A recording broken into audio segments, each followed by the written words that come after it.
اللہ نے عروج و زوال کے جتنے قصے ہمیں سنائے ہیں، جو بڑی بڑی قومیں تباہ ہوئیں وہ غربت کی وجہ سے نہیں ہوئی، ٹیکنالوجی کی کمی کی وجہ سے نہیں ہوئی، اپنی اخلاقی پستی کی وجہ سے تباہ ہوئی۔ الم تر کیف فعل ربک بعاد ارم ذات العماد التي لم يخلق مثلها في البلاد، یہ ایک قوم، وثمود الذين جابوا الصخر بالواد، یہ ایک دوسری قوم، وفرعون ذی الاوتاد، ایک تیسری قوم۔ اللہ تعالیٰ کہہ رہے ذرا دھیان سے میری بات بھی سنو اور غور بھی کرو کہ تمہارے رب نے قوم عاد کے ساتھ کیا کیا، جن جیسا تیرے اللہ نے بنایا ہی نہیں تھا۔ وہ دنیا میں اتنا طاقتور انسان اللہ نے نہیں پیدا کیا، جن کی اوسط، ہماری اوسط عمر 40 ہے، ان کی اوسط عمر تھی 300 سال، 300 سال، 600-500 سال وہ زندہ رہتے تھے، بوڑھے نہیں ہوتے تھے، بیمار نہیں ہوتے تھے، بال نہیں سفید ہوتے، یوں درخت کو پکڑ کے اکھاڑ دیتے تھے، ہاتھ سے پکڑ کے اکھاڑ دیتے تھے، اتنی طاقت اللہ تعالیٰ نے ان کو عطا فرمائی۔ اللہ تعالیٰ فرماتے ہیں یہ کیوں ہلاک ہو گئے؟ سخر علیہم 7 لیال و8 ایام حسوما فترى القوم فيها سرعا كأنهم أعجاز نخل خاوية فهل ترى لهم من باقية۔ ایک اور آیت میں نے ساتھ شامل کی کہ اللہ تعالیٰ فرماتے ہیں وہ نافرمان ہوئے، ان میں طاقت کی کمی نہیں تھی، نافرمان ہوئے، سرکش ہوئے، آوارہ ہو گئے، اللہ کو بھی للکارا اور انسانی اخلاق کا دامن بھی تار تار کیا، تو اللہ نے کہا میں نے ان پر ایک ہوا چھوڑی۔ وہ کہتے تھے من اشد منا قوة، کوئی ہم سے طاقتور ہے تو اس سے ہمیں ڈراؤ۔ ان کے نبی تھے ہود علیہ السلام، وہ کہتے کوئی ہم سے طاقتور ہے تو ڈراؤ، ہمیں کس سے ڈراتے؟ من اشد منا قوة، کوئی ہے ہم سے زیادہ طاقتور؟ تو اللہ نے جواب دیا اولم يروا ان الذي خلقهم هو اشد منهم قوة وكانوا بآياتنا يجحدون۔ میرے نبی ہود آپ نے بتائیں کہ جس اللہ نے تمہیں نطفے سے اتنا بڑا انسان بنایا ہے نا، وہ تم سے زیادہ طاقتور ہے۔ اللہ تو نظر نہیں آ رہا، لہٰذا وہ کہتے ہو ہے ہی کوئی نہیں، ساڑھے جائے ہے ہی کوئی نہیں، کوئی دکھاؤ۔ جب وہ اکڑتے ہی گئے تو اللہ نے ایک ہوا چھوڑ دی۔ 7 لیال و8 ایام، 7 راتیں اور 8 دن، اور اس کائنات کی سب سے طاقتور مخلوق ہوا ہے، سب سے طاقتور۔ جب اللہ تعالیٰ نے زمین پیدا کی تو یہ امبیلنس تھی، تو اللہ تعالیٰ نے پہاڑ گاڑے تو بیلنس ہو گئی۔ فرشتوں نے کہا یا اللہ پہاڑ سے کوئی طاقتور مخلوق ہے؟ تو اللہ نے کہا لوہا کاٹ دیتے۔ تو فرشتوں نے پوچھا یا اللہ لوہے سے طاقتور کوئی مخلوق ہے؟ تو اللہ نے فرمایا آگ ہے جو اسے پگھلا دیتی۔ تو فرشتوں نے پوچھا یا اللہ آگ سے طاقتور کوئی مخلوق ہے؟ تو اللہ نے فرمایا پانی جو اسے بجھا دیتا ہے۔ فرشتوں نے پوچھا یا اللہ پانی سے طاقتور کوئی مخلوق ہے؟ تو اللہ نے فرمایا ہوا ہے جو اسے بخارات بنا کے اڑا دیتی۔ تو ہوا اس کائنات کی اللہ نے سب سے طاقتور مخلوق بتائی ہے۔ اب عجب بات بتاؤں، فرشتوں نے پوچھا یا اللہ ہوا سے بھی طاقتور کوئی چیز ہے؟ آپ حیران ہوں گے سن کے اپنے نبی کی بات۔ تو یا اللہ ہوا سے بھی طاقتور کوئی مخلوق ہے؟ اس کائنات میں ہوا سب سے طاقتور چیز۔ اللہ نے کہا میرے بندے کا میرے نام پہ ایسے خرچ کرنا کہ کسی کو پتہ نہ چلے کہ اس نے خرچ کیا، ایسے دے کہ کسی کو پتہ ہی نہ چلے، تو اللہ نے کہا کہ یہ میرے بندے کا میرے نام پہ خرچ کرنا یہ اتنا طاقتور عمل ہے کہ ہوا بھی اس کے آگے جھک جاتی ہے، چونکہ یہ عمل میرے غصے کو بجھا دیتا، میرے غصے کو ٹھنڈا کر دیتا۔ اللہ کے غصے کو ٹھنڈا کرنے والی چیز اللہ کے نام پہ خرچ کرنا۔ مسلمان کنجوس نہیں ہوتا، بخیل نہیں ہوتا۔ تم لوگ کمال سمجھتے دوسرے کی جیب سے کھانا، کیونکہ ہم اس دور سے گزرے دوسرے کی جیب سے کھانا، اور اللہ تعالیٰ کمال دیکھتا ہے کہ اپنی جیب سے کھلا، خود بھوکا رہ کے اوروں کو کھلا۔ ایک دفعہ شیطان ملا کسی عابد کو، تو اس نے کہا آج جو پوچھو گے نا سچ بتاؤں. شیطان نے کہا اچھا ایک بتا دے، تیرے یار کتنے، تیرے دوست کتنے؟ کہنے لگا 3. کون؟ کہا ایک جو غصے والا. غصہ تو سب میں ہے، جس کو غصے پہ کنٹرول نہ ہو، پھٹ جاتا ہو. غصہ سب کو آتا ہے، کھوتے نو غصہ آ جاتا ہے انسان. تو انسان غصہ آنا نیچرل ہے، نہ آئے تو پریشانی کی بات ہے. غصے کو پینا نہیں، برداشت نہ کرنا، اس سے معاشرہ ٹوٹتا ہے. تو اس نے کہا غصے والا بڑا اچھا میرا یار ہے پکا. دوسرا نشہ کرنے والا، شراب پینے والا میرا بڑا گھاٹا یار ہے. اور تیسرا بخیل، کنجوس میرا بڑا یار ہے. اور اگلی عجیب بات بتاؤں کہ اگر بدقسمتی سے یہ تینوں باتیں کسی میں اکٹھی ہو جائیں کہ وہ کمبخت غصہ بھی میں بھی پھٹتا ہو، شراب بھی پیتا ہو، بخیل بھی ہو، تو پیر ہوتا ہے تو میں مرید ہونا کہ پیر صحیح. شیطان اس کا مرید ہوتا ہے اور وہ پیر ہوتا ہے. وہ ایسی خطرناک بلا بن جاتا ہے. مسلمان کا صدقہ عادت ڈالو بچوں، خرچ کرنے کی عادت ڈالو. سخی کا کبھی ہاتھ تنگ نہیں ہوگا، اللہ اس کو اپنے خزانوں سے دے گا. لیکن آج کل ماں باپ سکھاتے ہیں گنجائش کرو، جمع کرو، کجیاں میں پیسے ڈالو. اور تم اللہ کے نام پہ لگانا سیکھو، اللہ تمہیں وہاں سے دے گا جہاں سے وہم و گمان بھی نہیں. انفق ولا تخش من ذی العرش اقلالا، خرچ کر اور عرش والے سے تنگی کا ڈر نہ کر. اس مراد فضول خرچی نہیں، اللہ کے بندوں پہ خرچ کرنا، ضرورت مندوں پہ خرچ کرنا. تو اللہ کے نام پہ صدقہ اس کائنات کی سب سے طاقتور چیز، جو کہ ہوا کو بھی سے اوپر اللہ نے بیان کیا. اور اللہ نے کہا یہ تیرے رب کے غصے کو بجھا ٹھنڈا کر دیتی. اللہ نے ہوا چھوڑی اور اس قوم کو تہس نہس کر دیا. ان کے قد ہوتے تھے 50 فٹ 60 فٹ 40 فٹ کے قد ہوتے تھے. تو ہوا نے ان کو ایسے اٹھایا، بگولا چلتا رہا ایسے، تو آپس میں ان کے سر ٹکراتے تھے، ٹھا ٹھا ٹھا ٹھا ٹھا ٹھا، یہاں تک ان کی کھوپڑیاں پھٹ گئیں، ان کے دماغ نکل گئے. پھر اللہ نے پٹک کے زمین پر مارا، دھڑ الگ ہو گئے، سر الگ ہو گئے. اس کے پیچھے تباہی کی وجہ نہ پیسے کی کمی نہ ٹیکنالوجی کی کمی اس دور کی. وَثَمُودَ الَّذِينَ جَابُوا الصَّخْرَ بِالْوَادِ. پھر اللہ نے کہا ایک اور قوم آئی جنہیں پتہ چلا کہ ہود علیہ السلام کی قوم پر ہوا چلی تھی، لہٰذا ہم کیا کریں گے، پہاڑوں میں گھر بنائیں گے. تو وہ سعودی عرب میں وہ علاقہ میں نے دیکھا ہے جہاں انہوں نے پہاڑ کھود کے گھر بنائے. پہاڑ کھود کے اندر پورا پہاڑ کھودا ہوا، بیچ میں گھر. انہوں نے کہا یہاں تو ہوا آ نہیں سکتی، ہوا پہاڑ کو کہاں سے اٹھائی، لہٰذا وہ مستی میں آ گئی. وَثَمُودَ الَّذِينَ جَابُوا الصَّخْرَ بِالْوَادِ. پھر وہ للکارنے لگے، لیا ہوا لیا ہوا. تو اب وہ اللہ کو عاجز سمجھا. تو اللہ نے کیا کیا، فَانظُرْ كَيْفَ كَانَ عَاقِبَةُ مَكْرِهِمْ أَنَّا دَمَّرْنَاهُمْ وَقَوْمَهُمْ أَجْمَعِينَ فَتِلْكَ بُيُوتُهُمْ خَاوِيَةً بِمَا ظَلَمُوا إِنَّ فِي ذَلِكَ لَآيَةً لِقَوْمٍ يَعْلَمُونَ وَأَنجَيْنَا الَّذِينَ آمَنُوا وَكَانُوا يَتَّقُونَ. کیا کیا اللہ تعالیٰ نے، ایک فرشتہ بھیجا جس نے اگر ایک چیخ ماری، آواز بہت طاقت ہے، ساؤنڈ سے کتنی تباہیت. اس نے ایک چیخ ماری، ان کے کلیجے سب کے پھٹ گئے، چہرے ان کے نیلے پڑ گئے. اور وہ ایک دن میں سارے اللہ تعالیٰ نے مٹی کا ڈھیر بنایا، انہیں دفن کرنے والا کوئی نہ بچا. یہ کیسے تباہ ہوئے؟ ان کی تباہی کے پیچھے نہ ٹیکنالوجی کی کمی ہے نہ طاقت کی کمی. ایک تیسری قوم، وَفِرْعَوْنَ ذِي الْأَوْتَادِ. فرعون جو اس زمانے کا اتنا بڑا بادشاہ تھا کہ انسانی تاریخ میں صرف ایک انسان پیدا ہوا ہے جس نے کہا میں رب ہوں. یہ بات دنیا میں کسی نے نہیں کی. سجدہ تو مسلمان بادشاہ بھی کرواتے تھے، یہ مغلوں کو سجدے ہوتے تھے، یہ ہمارے مغلیہ بادشاہ تھے، اورنگزیب نے آ کر اسے ختم کیا. تو سجدے تو مسلمان بادشاہوں کو بھی ہوتے رہے اور کافروں کو بھی ہوتے رہے، لیکن میں ہی رب ہوں یہ بات ایک انسان نے کی، وہ ہے فرعون.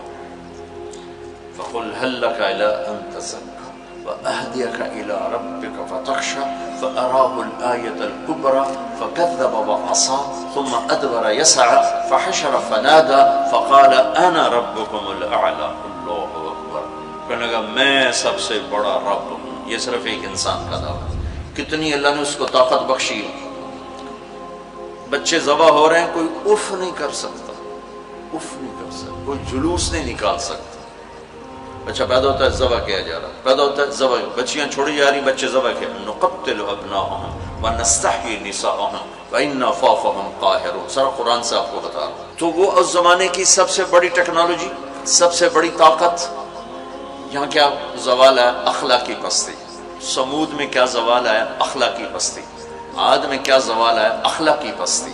کسی قوم کا سب سے بڑا سرمایہ اس کے اخلاق ہوتے ہیں۔ ٹیکنالوجی ثانوی چیز ہے، سونے چاندی کی کانیں، تیل کے خزانے، یہ دوسرے نمبر کی چیز ہے۔ سب سے پہلا سرمایہ وہ آپ میری جو نسل ہو، وہ آپ کے عالی اخلاق، آپ کا اچھا کردار، آپ کی حیا والی زندگی، آپ کی کردار والی زندگی، یہ میرے ملک کا سب سے بڑا سرمایہ ہے۔ اگر میری نسل کے اخلاق بگڑ گئے، حیا کی چادر تار تار ہو گئی اور ناشگانہ زندگی میں داخل ہو گیا اور وہ ثقافت بن گئی، تہذیب بن گئی، تو اس قوم کے ہلاک ہونے کو کوئی نہیں بچا سکتا کہ آسمان والے کا فیصلہ اترتا ہے۔ جب آسمان والا فیصلہ کرتا ہے تو زمین کی ٹیکنالوجی اسے بچا نہیں سکتی۔ فرعون نے بھی کہا، قوم نے فاتنا بما تعدنا ان کنت من الصادقین۔ نوح علیہ السلام کی قوم نے کہا نوح علیہ السلام سے، لاؤ کدھر ہے تیرے رب کا عذاب، فاتنا لے کے آؤ، کدھر ہے تیرے رب کا عذاب۔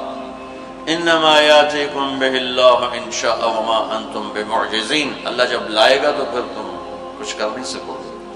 ایک تندور سے پانی نکالا اور ساری نسل کو اللہ نے پانی میں بہا دیا، ساری نسل۔ تو میں آپ کے سامنے اپنی بات کو مدلل کر رہا ہوں قرآن پاک سے کہ قوموں کے زوال اور عروج کا تعلق ٹیکنالوجی سے تھوڑا ہے اور اخلاقیات سے زیادہ ہے۔ اخلاقی پستی کسی بھی قوم کے زوال کا سب سے بڑا سبب ہے، اخلاقی بلندی کسی بھی قوم کے عروج کا سب سے بڑا سبب ہے۔ فرعون نے بچے ذبح کیے، بچیوں کو چھوڑا، عبرت کا نشان بنا دیا لوگ۔ سولی سب سے پہلے اس نے ایجاد کی، اور پھر میرے رب نے فَأَخَذْنَاهُ وَجُنُودَهُ فَنَبَذْنَاهُمْ فِي الْيَمِّ۔ آگے سمندر، پیچھے فرعون، بیچ میں موسیٰ علیہ السلام کی قوم، تو کہنے لگے مروا دیا موسیٰ، مروا دیا۔ تو آگے سمندر، پیچھے فرعون، اگے جاؤ تو پانی، پچھو تو فرعون دا سوٹا ان کی دے جائے۔ تو موسیٰ علیہ السلام نے کہا کلا، ڈرو نہیں، ان معی ربی۔ آپ کو عجب تقابل کر کے دکھاؤں، موسیٰ علیہ السلام 40 سال رہے اپنے قوم کے ساتھ، 2 نبی، ایک موسیٰ ایک ہارون، اور اپنا سب کچھ قربان کیا۔ جب آگے سمندر دیکھا، پیچھے فرعون دیکھا، تو انہیں نہ موسیٰ یاد رہے نہ ہارون یاد رہے، انہیں اپنے پڑ گئے، انا لمدرکون، موسیٰ مروا دیتے سن، یا آپ ہمارے رسول ہیں، آپ ہمارے نبی، آپ کا کیا بنے گا؟ کوئی فکر نہیں، ہارون کا کیا، سانو اپنی پہ گئے، ان مروا دیا تو انہیں موسیٰ۔ تو انہوں نے کہا کلا ان معی ربی سیہدین، ہرگز نہیں، میرا اللہ میرے ساتھ ہے، مجھے راستہ دکھائے گا۔ لیکن کلا میں ایک اشارہ ہے کہ پھر تمہیں مرنا ہی چاہیے، یا تمہیں فرعون مارے یا تمہیں پانی مارے، لیکن چونکہ میرا اللہ میرے ساتھ ہے تو انشاءاللہ مجھے راستہ ملے گا، تمہیں بھی مل جائے گا، میری تو فیض تمہیں بھی مل جائے گا۔ تو جب وہ بالکل قریب آ گیا تو اللہ نے کہا فضرب بعصاک البحر، لاٹھی مار۔ لاٹھی اللہ نے فرعون کے لشکر پہ نہیں مروائی، عجیب بات ہے، کہ پانی پہ لاٹھی مار، بالکل عقل کے خلاف، پانی پہ لاٹھی مار۔ موسیٰ علیہ السلام نے یہ نہیں پوچھا یا اللہ اب پانی تے سوٹے مارن دا کی مطلب، فرعون دے سرج مروا، کہا نہیں ادھر مار۔ فانفلق البحر فکان کل فرق کالطود العظیم۔ میرے رب کی قدرت، ایک دم اس لاٹھی سے ٹھوٹے مارتا سمندر 12 راستوں میں تبدیل ہو گیا، اور سارا پانی ایسے سیمنٹ کی دیوار بن کے کھڑا ہو، ایسے کوئی جنبش نہیں۔ اور 12 قبیلے تھے، 12، تو ہر قبیلہ ایک راستے پہ پانی میں انٹر ہو گیا، بڑی بڑی دیواریں۔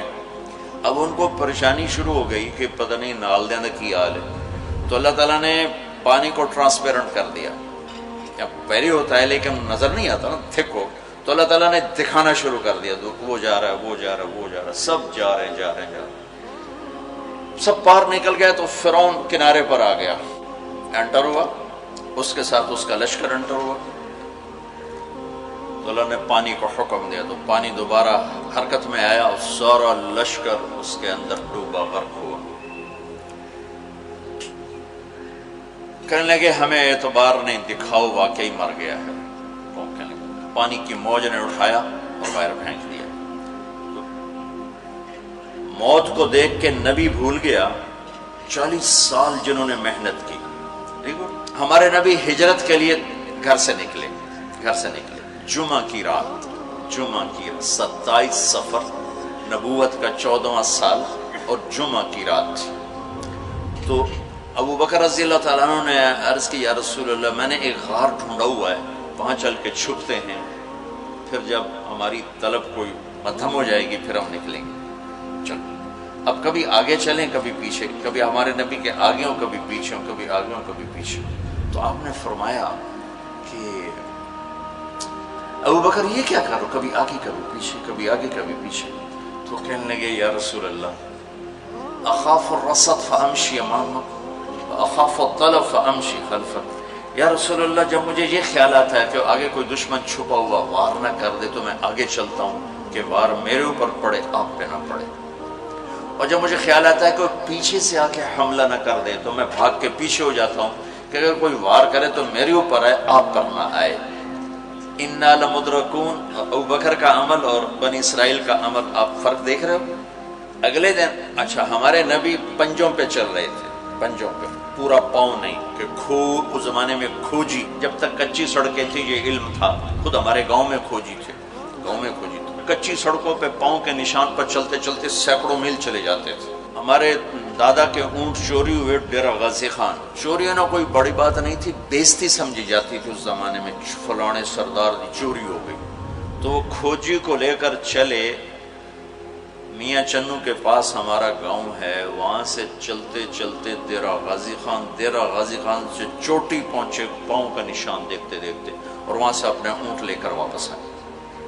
تو میرے نبی پنجوں پر چل رہے تھے کہ قدم کا نشان نہ پڑے، لہذا جب آپ پہاڑ کے قریب پہنچے، وہ یوں سیدھا پہاڑ ہے بالکل قارس اور ایسے،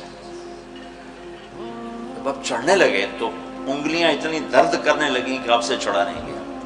تو ابو بکر رضی اللہ تعالیٰ عنہ نے آپ کو کمر پہ بٹھایا اور کمر پہ بٹھا کے اس پہاڑ کو اوپر لے کر کے، کبھی اللہ آپ کو لے جائے تو آپ دیکھنا کتنا وہ اوکھا پہاڑ ہے جس پر ابو بکر اوپر لے کر گئے۔ پھر آپ کو باہر بٹھایا، کہا آپ باہر بیٹھیں، خود اندر تشریف لے گئے۔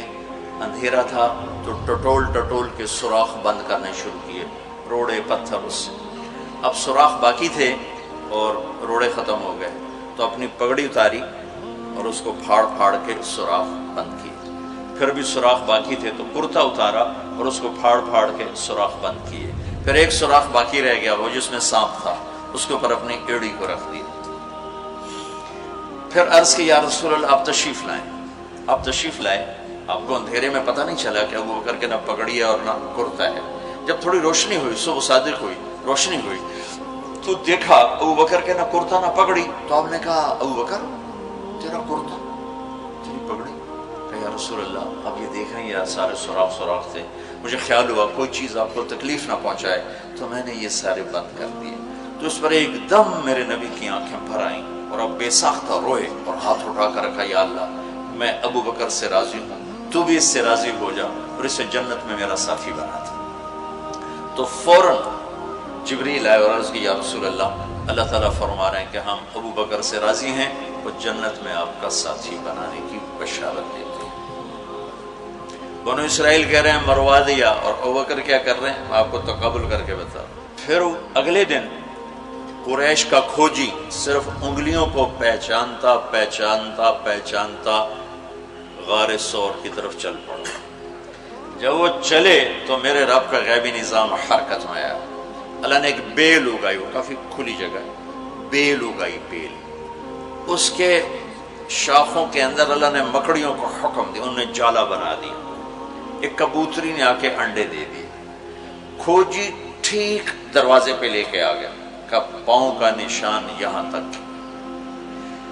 تو اب ابو بکر کے دل پہ کیا گزر رہی تھی؟ وہ قرآن بتاتا ہے۔ بنو اسرائیل کے دل پہ کیا گزری، قرآن نے کہا، انہیں اپنی پڑ گئی، اپنے نبی کی بھول گئی۔ لیکن جب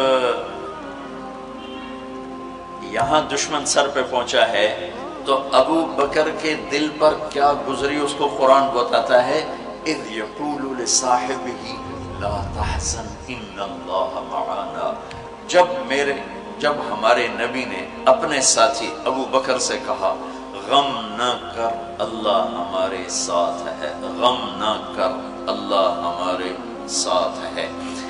یہ غم کا لفظ ہے، خوف کا لفظ نہیں، کہ ڈر نہیں، اللہ ہمارے ساتھ ہے۔ اگر قرآن کہتا لا تخف، ڈرو نہیں، اللہ ہمارے ساتھ ہے، تو ڈرو نہیں کا لفظ بتلاتا کہ ابو بکر کو اپنی پڑ گئی، یا لوگوں میرا کی بڑھنا ہے۔